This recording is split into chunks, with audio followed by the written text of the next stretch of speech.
Coba kalian semua bayangkan di kepala kalian kalau misalnya AI suatu saat nanti berpuluh-puluh tahun kemudian berkembang jauh menjadi lebih human daripada human itu sendiri. Ya, human itu maksud gua human ya. Bukannya gua nggak bisa bahasa Inggris, cuman memang human ini makin lama makin kelakuannya kayak binatang. Jujur aja, bener gak? Iya kan? Apalagi di negara yang ono, dan itu kejadian di film yang bakal gue bahas kali ini.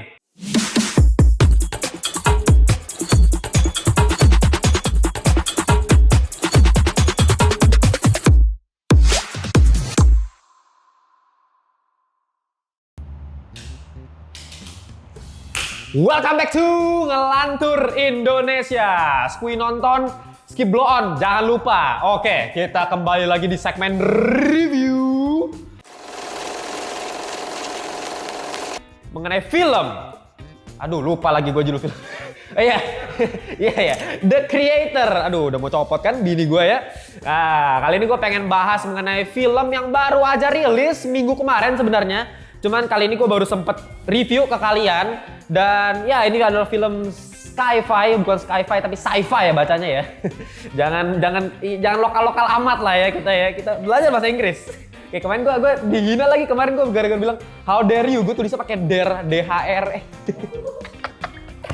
Enggak, itu gara-gara caption guys. Gara-gara caption CapCut kan auto ya. Cuma ya ini, gue kemarin sebenarnya gue kasih tau dulu konteksnya ini. Kenapa gue tahu film The Creator itu dari mana ya. Jadi gue kan udah nonton Oppenheimer ya. Pas gue nonton ke bioskop, udah bulan apa ya Oppenheimer? Gue lupa bulan apa sih? Mungkin ya Agustus ya. Hah? Juli ya. Udah cukup lama sebenarnya sih ya. Iya ya, nggak kerasa ya. Nggak kerasa, tapi ya itu gue waktu itu inget banget abis nonton Oppenheimer. Gue lihat poster-poster, biasa kan kalau di bioskop banyak poster-poster film-film yang bakal tayang nanti, dan salah satunya gue kan lagi nyari-nyari nih bahan konten gue untuk selanjutnya dong ya kan. Terus gue lihat-lihat nggak ada yang bagus ya, horor semua. Horor lokal tuh gue, aduh malas gue, bosen gue ya. Tapi ada satu poster mencolok, wih keren nih, dari judulnya keren, The Creator. Posternya bisa dibilang clean ya, cuman menampilkan langit dengan sawah-sawahan, tapi ada sosok robot gitu, ada android di situ. Gue, oh ini keren nih kayaknya nih. Ini gue liat dari vibe posternya udah kayak Star Wars. Nah akhirnya tayang juga ya kemarin, dan gue nonton bareng editor gue. Dan kali ini ya udah kita bakal bahas dari A sampai Z, positifnya, negatifnya. Jadi kalau misalnya kalian yang bener-bener bang, gue nggak mau spoiler banget bang, ya udah ya skip dulu video ini, nonton dulu baru kembali lagi ke video ini. Cuman meskipun ya gue bilang, gue sih kali ini pembahasannya nggak terlalu yang spoiler amat juga, karena ya mau apa yang mau di spoiler juga ya, nggak ada plot twistan atau gimana juga. Jadi ya kita lebih bahas ini aja, kita analisis aja nih film gitu. Ini film seperti biasa ya, kita lihat dulu sutradaranya siapa ya. Sutradaranya itu si Gareth Edwards. Kalau kalian nggak tahu Gareth Edwards, dia itu adalah buat filmnya Rogue One ya, Rogue One A Star Wars Story.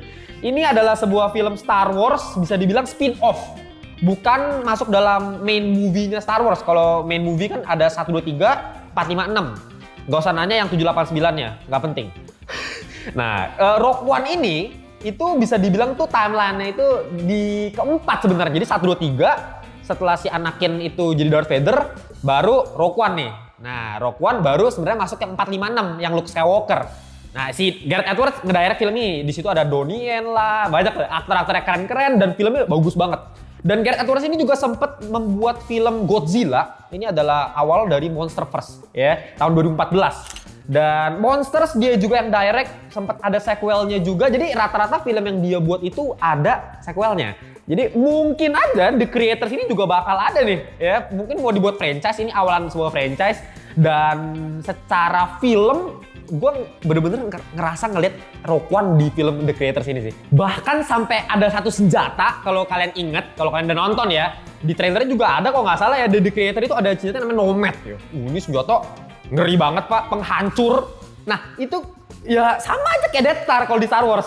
Death Star itu kan sebuah mesin pembunuh massal ya, yang bisa satu kayak laser itu ngehancurin satu peradaban di satu tempat itu ya, dibangun oleh Imperial, oleh Jenderal Tarkin kalau kalian tahu di Star Wars. Dan ini ya Nomad mirip-mirip. Nah tapi bedanya apa sama Rogue One? Ini gue ngerasa ini kesannya jauh lebih realistik pak. Kenapa bisa lebih realistik? Ya karena emang ini mengambil latar kayak anggapannya kita ada di dunia di masa depan. Berpuluh-puluh tahun ke depan. Kalau misalnya Star Wars itu kan kayak fiksi banget ya. Kelihatannya, intergalaktik, Star Wars, perang antar bintang, dukun-dukunan gitu ya, main force-forcean. Kayak Gus Samsudin. Tau gak?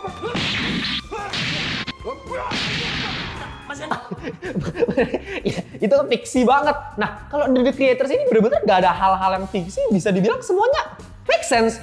Bisa kejadian di masa depan, dimana AI itu udah canggih, super duper canggih, sampai mukanya aja manusia itu benar-benar bisa kayak manusia beneran tuh. Robot tuh punya muka manusia beneran, cuman paling ada di sini kan ada kayak gitu ya, robot tapi mukanya manusia dan sifatnya pun manusia banget.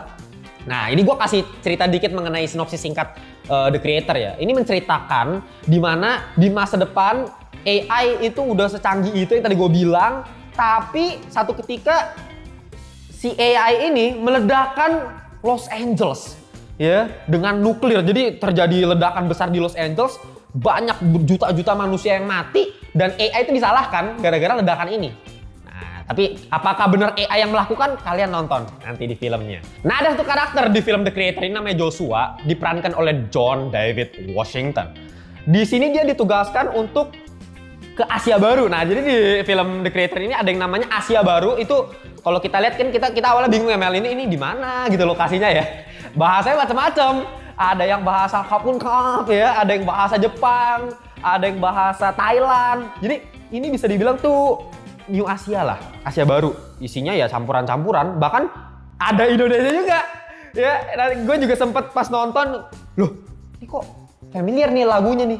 Oh, ternyata ini lagu dari band Golden Wing. Kalau kalian nggak tahu, ini band era 70-an, band rock. Itu band Indonesia, lagunya dipakai ada masuk di dalam film ini. Jadi ya Asia Baru ini kumpulan-kumpulan Asia yang mau bersahabat dengan AI karena AI udah dikucilkan, diburu, dihunting sama Amerika ya. Jadi Amerika di sini sebagai bisa dibilang villain ya. Musuhnya, antagonisnya tuh Amerika yang berusaha kita butuh nangkepin AI karena AI ini ancaman besar, udah ngeledakin Los Angeles. Sedangkan ASEAN yang lebih berteman sama AI di situ gitu. Nah, si Joshua ini ditugaskan untuk berbaur dengan orang-orang di Asia dan akhirnya dia ketemu satu cewek yang bisa ya menjembatani dia ke Nirmata. Kalau kalian nggak tahu Nirmata itu adalah kreatornya ya, judulnya The Creator. Nah, The Creator ini si Nirmata ini yang menciptakan AI ini ya, dia masternya lah istilahnya. Nah, ya untuk apa? Untuk ngebunuh lah si The Creator ini karena ya dia pencipta dalangnya dari segala AI ini. Ternyata ya dia udah mendekati sampai dia jadiin istri tuh si Maya nih, ceweknya diperankan oleh si Gemma Chan. Nah, malah jatuh cinta ya, seperti film-filmnya drama. Dan yang gue suka ya itu dramanya di sini sebenarnya. Meskipun ini film sci-fi yang bener-bener masif gitu ya, bisa dibilang action juga, tapi dramanya kental banget. Makanya kalau kita ngelihat film-film kayak Rogue One yang tadi gue bilang, itu kan dramanya kental banget. Yang bikin kita suka sama Rogue One itu apa? Si Doniannya mati, itu semuanya mati. Jadi kita kesan, wah gila. Demi apa? Demi ngebawa denah Death Star yang udah dicuri kan, Death Star dicuri. Sampai kalau kalian ingat nih scene ini, Darth Vader yang sampai wow pasukannya tolong itu scene ya, lu tau kan Mel, lu yang Darth Vader yang ngomong itu di lorong si Darth Vader itu lagi mau ngambil denahnya yang mereka udah ambil, denah Death Star. Tapi akhirnya berhasil tuh denah Death Star-nya diambil, dikasih ke si Leia Organa, si saudarinya si Luke Skywalker. Ya, si Darth Vader gagal meskipun udah dibantai-bantain. Nah, itu kan dramatiknya dapat banget. Dan di sini gue ngerasain sama nih, apalagi hubungan chemistry sama si John David Washington sama si anaknya nih, nanti karakternya nama si Alfie. Nah, nanti gue jelasin lebih lanjut lagi. Cuma ya ini bener-bener relate banget sama kehidupan di zaman sekarang. Gue suka banget karena ya sekarang eranya ChatGPT. Sekarang kemarin bahkan sempet si Mark Zuckerberg ya, Elon Musk, Bill Gates, orang-orang terjenius di muka bumi ini, orang-orang paling kaya di muka bumi ini dikumpulkan jadi satu. Karena apa? Buat ngebahas regulasi AI. Karena AI makin lama makin ngaco, Pak. Ya, bisa dipakai untuk kriminal. Ih, gila nggak sih? Zaman sekarang kayak lu lihat. Bahkan kemarin gue sempat ada kasus sama temen gue. Ya ada sempat kasus sama temen gue dan gue kira mau ditipu, bener-bener mukanya mirip banget sama temen gue. Gue kira anjing nih jangan pakai AI nih soalnya mukanya mukanya gue kira temen gue nggak mungkin begini. Terus muka beneran gue kira jangan-jangan sekarang AI. Sekarang makanya gue jadi sampai setakut itu. Kenapa? Ini udah bahaya banget, gak ada ketentuannya, gak ada regulasinya. Mereka ngebahas tuh sekarang Amerika lagi mau ini, mungkin kedepannya bakal ada ketentuannya sendiri. Nah ini dibahas, ya apa yang terjadi nih? Nah tapi uniknya, dikala film-film lain ngebahas AI sebagai sosok yang villainnya, antagonisnya, manusia nanti suatu saat nanti dijajah sama AI. Kayak apa? The Matrix misalnya, film-film zaman dulu The Matrix.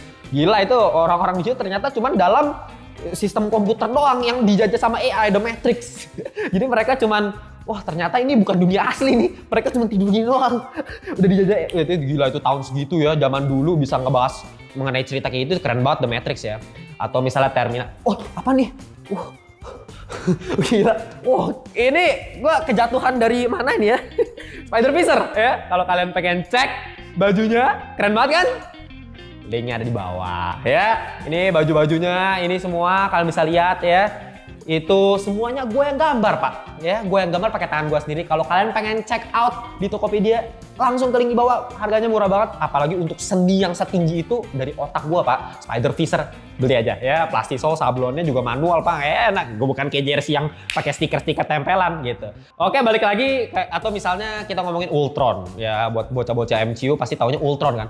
Ultron juga sama aja kan. Dari Jarvis. Ya, robot yang diciptakan awalnya dari Tony Stark untuk membantu Avengers kan, untuk membantu mereka kalau hadapin villain-villain kuat. Tapi ternyata malah berontak ya. Punya pikiran jahat si Ultron, berkembang, berevolusi, jadinya malah jadi main villain di Avengers Age of Ultron, Avengers 2. Nah, kita selama ini ngelihat hal-hal kayak gitu, tapi di film The Creator ini uniknya AI-nya yang jadi protagonis. Jadi orang-orang di Asia baru ini mereka bener-bener family banget sama bener-bener punya hubungan kekerabatan dengan AI ini, robot-robot ini ya. Mereka diincar satu-satu sama si Amerika. Nah karakter Joshua yang tadi diperankan oleh si John David Washington ini, dia kan tadi gue udah bilang kan, dia itu mencoba untuk deketin si Maya sebagai sinir mata, tapi malah dia falling in love. Si Mayanya tuh sampai udah hamil. Ternyata dia baru tahu si Joshua ini kerjanya buat Amerika. Tapi sebenarnya Joshua juga mikirnya, gue udah jatuh cinta juga gitu. Dia udah nggak terlalu mihak Amerika juga. Nah itu dia, emosi. Itu yang benar-benar ditekankan dari film ini. Gue langsung keinget sama film-film sci-fi lainnya kayak misal Interstellar. Gue bodo amat, lu pada bilang Interstellar overrated bang, overrated. Wah, kenapa lu begitu? Ini pecinta Interstellar banget nih. Nggak, tapi banyak banget kayak orang bilang kalau Inception bagus, tapi Interstellar terlalu overrated. Justru kalau buat gue ya, ini gue pribadi ya, gue lebih suka Interstellar daripada Inception. Ya, terserah lu mau debatin gue di kolom komen. Kita itu ranahnya untuk berdebat. Jadi kalian tulisnya di kolom komen kalau misalnya kalian nggak setuju sama gue. Tapi buat gue kenapa Interstellar lebih bagus? Karena Interstellar itu fokus utamanya apa? Emosi antara ayah sama anak, kekeluargaan itu, dan disalurkan sama Christopher Nolan lewat sinematografi sci-fi yang luar biasa megah. Itu makanya ketika kita lihat ini orang bilang visualnya keren, CGI-nya keren. Gue setuju, tapi lebih dari itu men. Ya, meskipun memang CGI-nya gila ya. Gue pas lagi di bioskop bareng editor gue bilang, wah anjing ini sih visual efeknya dia. Lagi-lagi kenapa? Gareth Edwards itu memang dulunya seorang ahli visual effect gitu. Makanya ya film-filmnya dia secara CGI mah dewa semua ya. Dan dia di sini gue ngeliat kayak dia mau berusaha membuat world building yang cakep banget. Penuh kesan tradisional. Bahkan kita lihat agama-agama di situ ya. Ada yang Buddhis, ada yang Hindu. Itu dikasih lihat agama-agama dari Asia gitu ya. Padahal gue unik banget kayak ada bisa dibilang biksu, ternyata android. Jadi bener-bener mukanya tuh robot, tapi dia pakai itu kan kita aneh, kita jarang lihat kayak gitu. Kita biasa ngeliat kalau ngomongin AI, kita selalu mikir modern gitu ya, kesannya futuristik. Langsung dinaik sama film ini. Ya ini menurutku realistik banget di kehidupan nyata. Nanti mungkin Asia someday bakal kayak gitu. Sampai ada biksu juga yang ngomong pakai bahasa Indonesia juga kan, ingat kan? Itu lucu banget. Dan gue ngeliat ada satu scene gue inget banget ya, yang menunjukkan kesan kekeluargaannya. Ketika ada satu robot yang udah diserang nih sama Amerika, dulu hantem jedar. pas dia mau kabur, terus dia ngeliat di depan dia tuh ada satu keluarga yang lagi nangis-nangis sama anak-anak. Terus apa yang dia lakuin? Dia stop. Kenapa? Dia lagi dihantam-hantam senjata. Dia akhirnya apa? Dia meledak demi ya udah dia nggak mau bikin kena keluarganya tuh yang kena senjatanya gitu. Jadi kayak ini human banget. Ya kan gue udah bilang dari awal kan. AI-nya tuh jauh lebih manusia daripada manusia itu sendiri. Ya kayak Amerika tuh kayak bejat di film ini, dan mungkin di kehidupan nyata juga bakal kayak gitu. Maybe. Dan balik lagi gue harus akuin secara budget kelihatan ini sih kayaknya gede banget ya budgetnya ya. Semuanya meskipun looks-nya pedesaan ya, pedesaan pun bisa dibuat kayak bukan CGI ya. CGI yang mahal itu adalah kita ngeliat, oh ini bukan CGI lagi. Ini udah real banget. Perahu-perahunya, danau-danaunya, robot-robot kayak bahkan ada monyet di situ yang megang ini detonator bom gitu ya. Kapal-kapalnya dan color gradingnya gila sih, sinematografinya keren banget. Kayak color gradingnya balik lagi Rogue One, kalian lihat deh itu mirip-mirip banget sih. Kesannya lebih yang saturated, yang lebih agak dark kan. Memang sih ada beberapa scene yang menurut gua agak terlalu gelap ya. Gua nggak tahu kalian ngerasa gitu atau enggak. Tapi buat gua kayaknya ada beberapa yang aduh ini kegelapan sih kayaknya sih. Tapi ya untungnya kalau pas lagi di bagian yang sore-sore itu enak banget sih ngeliatnya ya. Yang sore-sore tuh ya kita anggapannya kayak di desa Ciliwung gitu ya. Tapi udah di masa depan, kesannya kayak gitu. Beneran. Jadi kalian bakal terimpress banget deh ngeliat visualnya. Dan ngomongin acting, ya ini udah gue bilang aktor-aktornya sih udah terkenal ya, kayak John David Washington kita lihat di film Christopher Nolan misalnya Tenet ya. Meskipun menurut gue Tenet agak kurang, tapi ya di John David Washington sih kita nggak usah pertanyakan lagi ya kapasitas dia sebagai aktor. Dan ya sayangnya menurut gue paling Game Macan ya. Game Macan itu kita udah lihat dia di Crazy Rich Asians ya, dia juga sempat muncul di Eternals juga. Dan ya actingnya memang menurut gue so-so lah ya, bukan yang bisa dibilang. Dan di sini juga ini kita ngomongin negatif dikit ya. Kita ngomongin negatif dikit. Menurut gua chemistry dia sama si John David Washington-nya kurang. Karena yang pengen dibuild itu kan dari awal, oh mereka terlanjur jatuh cinta, padahal mereka dari dunia yang berseberangan. Dan akhirnya nanti kalian lihat sendiri di ending filmnya, sampai menuju ke ending filmnya kita ngerasa kok lah jadi agak kurang. Gua nggak tahu ya, lu gimana Mel kalau menurut lu? Kalau menurut gua pendalaman karakternya kurang gitu antara mereka berdua. Jadi kesannya tuh mau dibikin nangis di akhir pun gue kurang gitu, kayak ada yang kenapa? Ya mereka berdua antara si Maya sama si Joshua harusnya menurut gue fase di awal bisa dibikin lebih lambat untuk building karakter mereka berdua, harmonisasi keluarga mereka ya, romantisannya ada sih sini tapi dikit menurut gue kurang menunjukkan seberapa dalam love-nya mereka gitu. Makanya di akhir ketika terjadi nanti kalian nonton jadinya ya biasa aja gitu ya. Justru gue lebih gue lebih attach sama hubungan antara Joshua sama si Alfie, ya kan? Oh itu bagus banget. Alfie sebagai salah satu main karakternya yang awalnya gue kira cowok ternyata cewek ya karena botak gitu ya. Nah di sini dia diceritakan sebagai senjata pamungkas yang dibuat oleh the creator itu sendiri. Jadi dia punya kekuatan bisa begini betapa gitu langsung bisa jadi kayak EMP hidup, ya kan? EMP hidup. Kalau kalian tahu EMP itu electromagnetic pulse ya, intinya kayak bisa mematikan listrik dalam sekejap ya, gitu aja intinya. Dan ya itu si Alfie kita begini bisa mati semua. Dan itu OP banget di masa tersebut. Kenapa? Karena di masa tersebut semua udah ngandelin teknologi, semua udah AI semua kan. Jadi ya canggih banget Pak. Nah di situ dia dicari sebenarnya sama si Joshua ini nih. Si Joshua butuh cari si Alfie yang awalnya cari buat dibunuh, disuruh ditembak. Awalnya kan kita lihat, wah disuruh tembak, kita juga jadi kesannya kayak, aduh ini lucu gitu kan, masih balita, lucu banget, kita juga jadi kasihan. Awalnya mau dibunuh, tapi lama-lama malah kok gini, malah lucu. Dan di tengah-tengah scene-scene berat, scene-scene depresi, scene-scene yang stres, dikasih sedikit jokes juga. Gue juga suka nih. Jadi kesannya kita dapat nafas segar di tengah-tengah film yang lumayan berat. Kayak misalnya ada adegan anjing, tahu kan, inget kan adegan anjing yang bayangin loh, Amerika udah lempar bom, terus habis itu bomnya itu awal udah mau meledak tuh.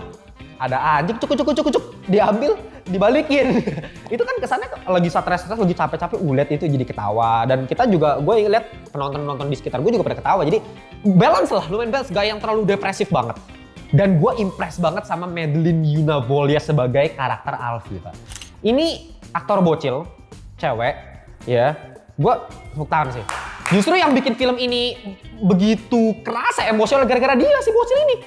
Kalau misalnya si bocil ini actingnya jelek, wah udah jelek sih menurut gue, udah kurang banget filmnya. Esensi di situ, meskipun bodo amat gue mau visual efek gila, CGI-nya gila, sinematografi dewa. Kalau misalnya si bocil ini sebagai main karakternya actingnya jelek, wah udah fatal menurut gue. Ya, karena ya jujur aja, bocil-bocil yang gue liat di film-film lain tuh banyak yang kerasa, yalah bocil-bocil tuh susah gitu ya, apalagi ngedirect ya istilahnya anak di bawah umur untuk bisa actingnya bagus. Memang ada beberapa yang dewa-dewa, kayak misalnya si itu di Home Alone, wah itu bagus banget sih actingnya gila. Tapi ya ini si Alfie menurut gue termasuk salah satu yang works banget. Ketika dia nangisnya, wah ketika ya nangis itu chemistry sama Joshua bener-bener lucu, imut. Bahkan ketika di akhir udah menang dia kayak angkat tangan ketawa, itu bener-bener kita langsung terkonek nih sama si Alfie, kita juga ikut seneng. Ketika dia nangis kita ikut, waduh jangan gitu. Ketika dia seneng kita ikut seneng gitu ya. Keren banget sih, gue suka banget si Alfie.